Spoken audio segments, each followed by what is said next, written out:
Giving unto who? Unto God. Are you following me? Tithe is not an option. It is there for the Lord. It is His. Now, God is saying, among the what? The 90% you give unto Him to show that indeed you are loyal to who?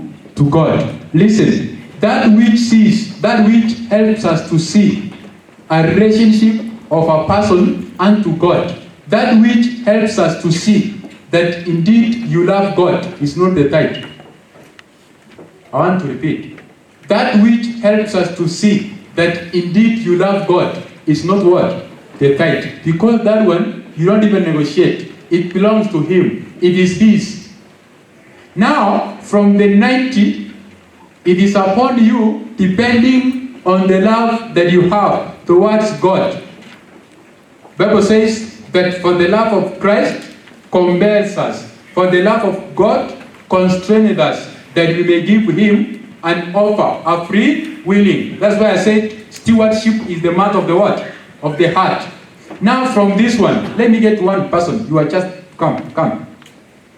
If you are having the 90, choose for us the best that you can offer to God from the... Do quickly because of time, kindly. Bwana asifiwe. Others you may sit. Let me remain with the two. Come, Brother Katan, come. You are chosen among the many. You are the best. Come, sister. Now, this is tithe and what? And offering. My sister, come. Good. Now, if you are in a market, you are told to price. You quantify them. Just quantify them. How much will you sell our lady? And how much will you sell my brother? Just quantify them. Please don't waste my time. I have much to speak. How much? Maybe let me give you from 10,000. Okay, between 1,000 and 10,000. Quantify them. This one for how much? No, from the appearance. Please don't waste time. Yes. It's around 5,000. And this one? Huh? Around 8,000. Well, if you were to be honest, you could have said 2,000, 8,000. If you could have been honest enough. Thank you so much. Sit. That one, listen, brothers and sisters. Please, I fear when you laugh because you may forget.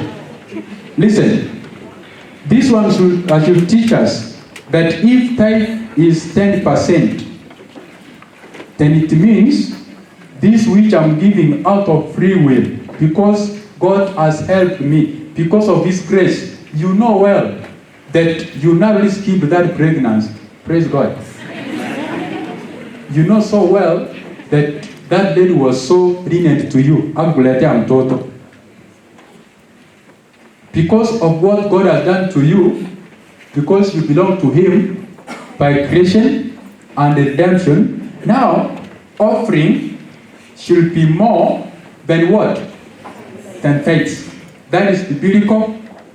That is spiritual prophecy, right? So that which should be higher is what? The offering. And it's not God's intention that the church of God should suffer want. The local church budget, when people are suffering, are struggling, they are lame. Even in those there's this current receipts that we have given. There are some writings there you can go and read. It says that it's unfortunate the church of God is suffering want because of the unfaithfulness of its members. Why? Because they have not fully understood who their God is. Like the Israel, they are complaining. They are like, how much do we give tithe? From where? Is it from help? Is it from our friends' appreciation? From my father's donation? When somebody is asking that one, is trying to see, is trying to say like the Israel, God is asking us so much. That's what it's saying. That's what it is saying. In the book of what? In the book of Malachi. That's what it's saying. That this work of serving God is what? Wearisome. Now, brothers and sisters, as the Israelites were having all that problem, let's listen. Verse chapter 3, verse 1. God is saying, behold, I will send my messenger and they shall prepare the way before me. And the Lord whom ye seek shall certainly come to his temple. Now, when God comes to verse 8 of chapter 3, he says, will a man rob God? Yet you have robbed me. But he said, wherein have we robbed thee? And God says, in tithes and what? And offering. Now, brothers and sisters, in verse 10, God is appealing. And he's saying, bring ye all the tithes into the what? When the Bible is saying that bring ye all, it means that these people, they were bringing less. They were not bringing faithfully. And now God says that try me, if I will not open unto you the windows of what? Of heaven, and pour you out of blessing, that there shall be no room enough for you even to receive it. God is saying in the book of Malachi that test me in tithes and offering. And now in Malachi chapter 3 verse 10, when God was saying that I'll open a window in heaven, that window which came from heaven is not the economic prosperity as the Israelites thought, that test me in tithe so that I can give you a husband, so that I can give you finances, so that I can help you build houses. No, that is not the context. That window which came from heaven, I don't know if you have that book, Amazing Grace. Amazing Grace, chapter 170, page 178, paragraph 5. Amazing Grace of God, we project as we read a psalm winding up. Listen, brothers and sisters, that gift, that window that was opened from heaven, it is, listen, it is through the gift of Christ that we receive heaven, a blessing. Through that gift, there comes to us only by day the unfolding flow of Jehovah's what? Goodness. Every flower, the sun and the moon were made by him. There is not a star. It goes on to say, listen to the last statement. Everything is supplied to man through the one unspeakable gift and begotten Son of God. He was nailed to the cross that you and I may live. Praise God. Amen. That one gift that God is speaking in the book of Malachi chapter 3 in the verse the book of Malachi chapter 3 in the verse 10. That one gift that God is speaking, it is the only gift of Christ, but the Israel misunderstood it. Now listen, my brothers and sisters. In that period when God was silent, in that period when God was sent between Malachi and what?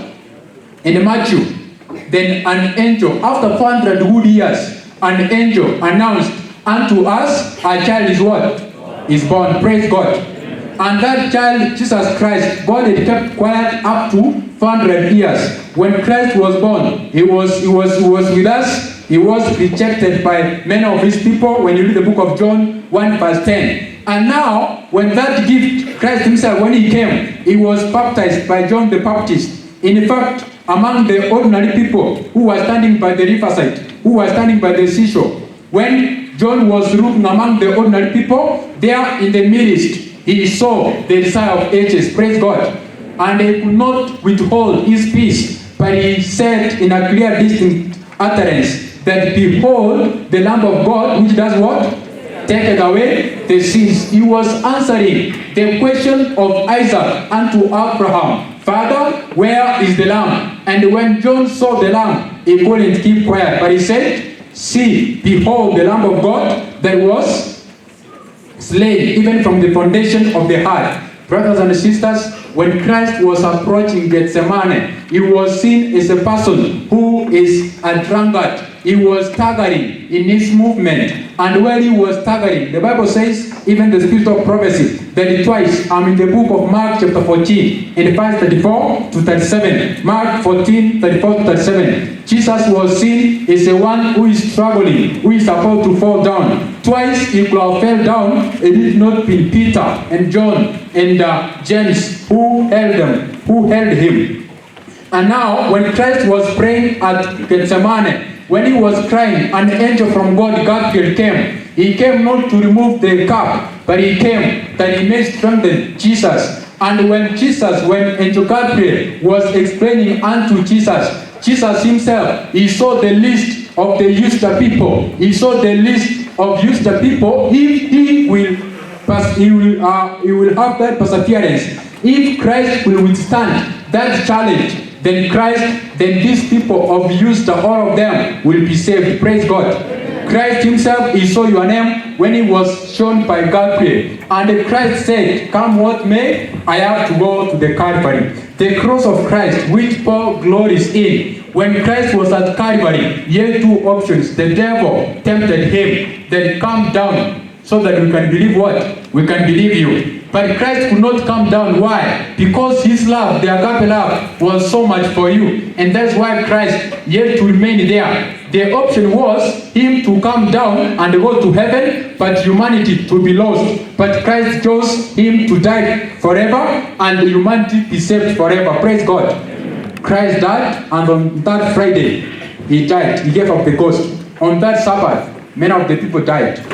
Those who were coming, the book of South Ages, many of people, they were disappointed because the hands of Christ, the speech of Christ, which will say, arise and walk, it was laying quiet in the tomb of Mary. But who is unto God? On Sunday morning, Matthew 28, an angel of the Lord was sent from heaven, and he came, and he said, Jesus, Son of God, come forth, for your Father calleth thee. Praise God. Jesus Christ was resurrected. And when he was resurrected, I'm finishing there. When Christ was resurrected, there he bore stewards.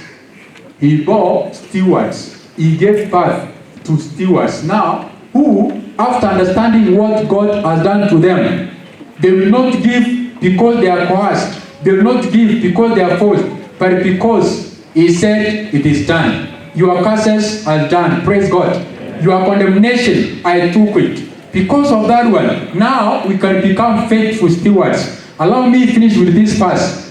In the book of Matthew, chapter 6, I'm paraphrasing it. Matthew chapter 6, in the verse 26, Christ is calling his people, the youth, the family, and the feasters, that are you not so important than the birds of the air? Are you not so important than the animals in the field?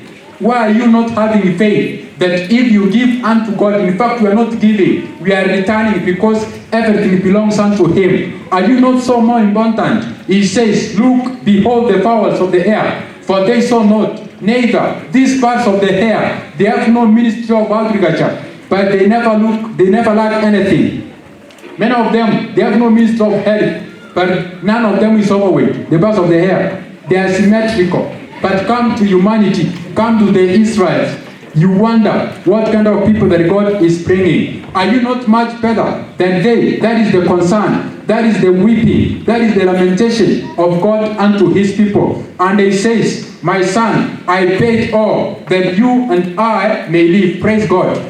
Christ is not asking you to come to him, suggest that you fear that he's going to condemn you. No, he took your condemnation. Even if you have failed God in so many things, in tithes and offering, in your Christian life, let us understand God is calling unto us. He's a God who is concerned about our success. He knows our pain. He knows our sorrows. He understands our conflict in our conflicts. He understands the discouragement sometimes that we have. But he says, come unto me, that I may give you rest. He's calling unto us all, even as we rise up, that God himself may perform that which he purposed. May I have some people, even before we stand, let me have people who are willing, that because of what God has done in Calvary, because of what God has done to them, they are going to be faithful stewards. You will not become faithful by your own ways. It is by the grace of God. If you are there, please come up front here. We have a prayer. If you decide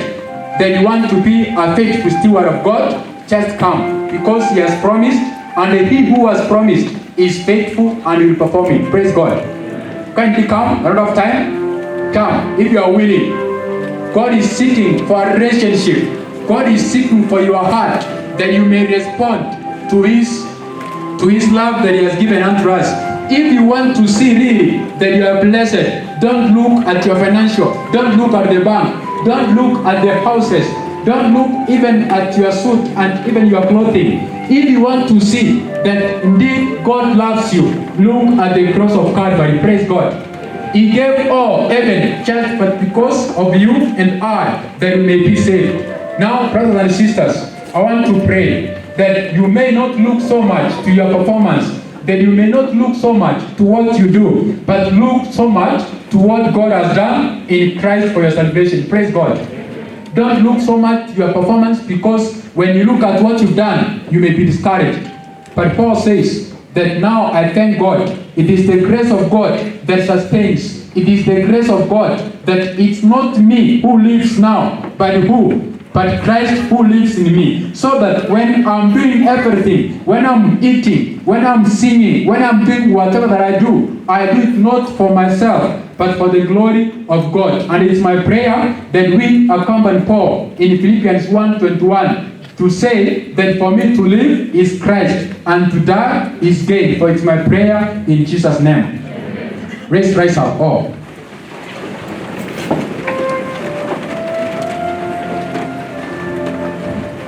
We pray.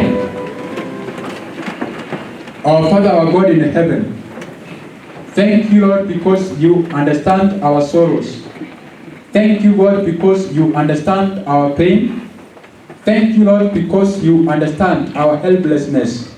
You know we've been broken at heart because we have failed you, not once, not twice, but several times. Like Paul, we are crying, "Oh wretched man, what shall I do?" Thank you because you've said unto us, "Child of weakness, if only you watch and pray, come. The world may have given you wonderful things, but they are temporal and it doesn't make sense. Come unto me, that I may fill your cup." Your sons and daughters have made up their mind to come unto you. Father, please, I pray you may accept them. Accept us all. The grace that was given unto us is not in vain. Let it bring forth stewards, people who are committed to the cross, whose agenda is to remain faithful even unto death. Thank you, Father, because you speak unto us for thy glory. Bless your sons and daughters, some who are having some financial challenges, some who have been faithful in giving, but sometimes when they look at their background, they see their parents are in hospital, their children are sent from home or from school because of school fee. Help them understand that the testing time of a Christian is the most crucial time that you test your people if they are faithful unto you, O God. Help us not to look so much to what you have already given us in material possession, but help us to look to what you've done at us at Calvary. Thank you, Father, because you will bless us all. For this we pray and believe in Jesus' name. Amen. God bless you.